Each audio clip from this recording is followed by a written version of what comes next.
Hi-Fi Rush has already established itself as a Game of the Year contender, and we've barely made it out of January. The trailer released on the Shadow Drop launch day would naturally have you making a lot of comparisons to other games. I've heard players describe Hi-Fi Rush as Jet Set Radio meets Sunset Overdrive with some Devil May Cry and a hint of Guitar Hero pulled straight out of the Dreamcast era. And while some of those comparisons hold water, Hi-Fi Rush is very much more than meets the eye.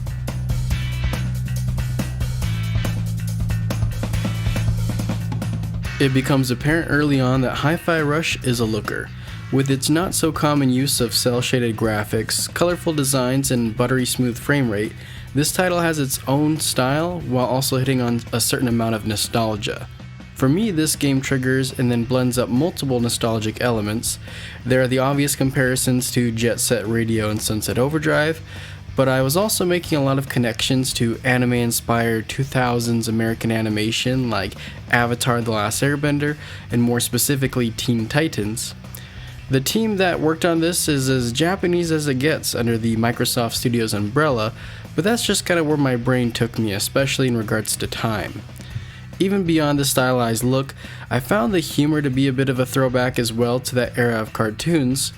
Humor is subjective, of course. I mean, I guess so is everything about a game, but I really enjoyed Hi-Fi Rush's implementation of self-deprecating, physical, and observational humor. I found myself talking to every NPC I came across just to see what amusing things they had to say. The characters and plot are a bit silly, but the game never felt like it was taking itself too seriously, with plenty of levity mixed in with some genuinely heartfelt moments. The cast as a whole nailed their performances with no weak links to mention. Chai is almost a little generic in personality as far as his traits go, yet he's never boring due to great dialogue and voice acting. It's hard to say what stands out more between the art direction or audio design.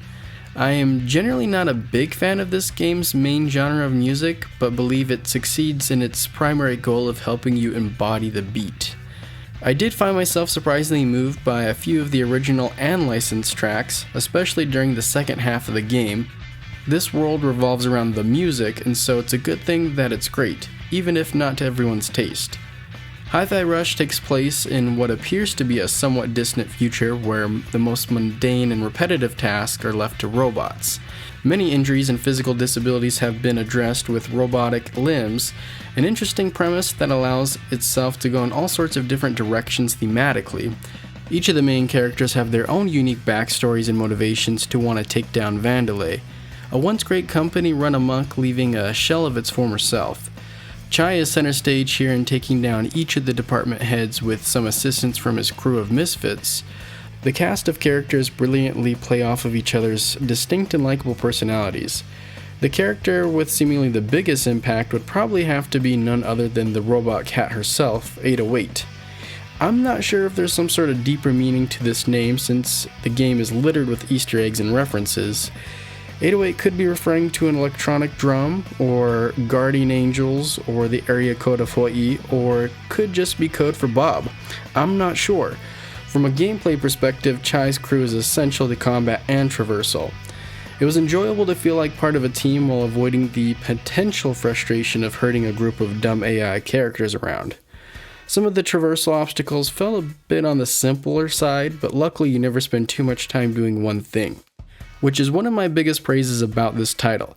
It continuously compounds on top of its gameplay mechanics while never feeling repetitive or bloated. Hi-Fi Rush isn't a massive 100-hour time commitment, but it's also not a small game either. It exists somewhere in the AA space in regards to scale, long enough to allow you to feel proficient in all of its main pillars of gameplay without ever overstaying its welcome. Levels are designed in a semi-linear stage format, mixing combat, environmental puzzles, and platforming. The environmental layouts also felt like a bit of a throwback to the late 90s and early 2000s 3D platformers in all the best kind of ways. You even develop an unhealthy obsession with collecting gears to use as currency for upgrades. The more restrained approach found here allows for an incredible level of attention to detail. If you know anything about this game, it's that everything goes with the beat, including combat. If someone were to describe the game to me this way, I would have been a little intimidated by the fact that my appreciation for music is much greater than my musical or rhythmic abilities. Apparently, I'm not all that different to Chai. Fortunately for me and other talentless individuals, Tango Gameworks has built a combat system that rewards and encourages players to find their beat without ever making you feel punished for lacking it. You can completely ignore the rhythmic side of things if you want, but as levels get harder, it becomes advantageous to play a little closer to the beat. I played through on the normal difficulty setting, which I found started off rather easy, but towards the late game I definitely had several deaths, mostly against the final two bosses, which were absolute masterclasses in spectacle. Hi-Fi Rush is difficult in that you have to nail the timing of any sort of defensive reaction. Compared to a Devil May Cry, Ninja Gaiden, or Souls game, Chai has a rather generous health bar to take away some of the sting, at least on the lower difficulties. After beating the game, I did learn that there was an even harder setting beyond the very hard mode, and so if you love a good challenge, there is one to be had. Hi-Fi Rush finds a great amount of success in offering an accessible yet challenging experience. One of Hi-Fi Rush's biggest strengths is pacing. From the introduction of tutorials to new enemy types to new moves and even the story itself, you constantly feel like you're progressing without ever being overwhelmed.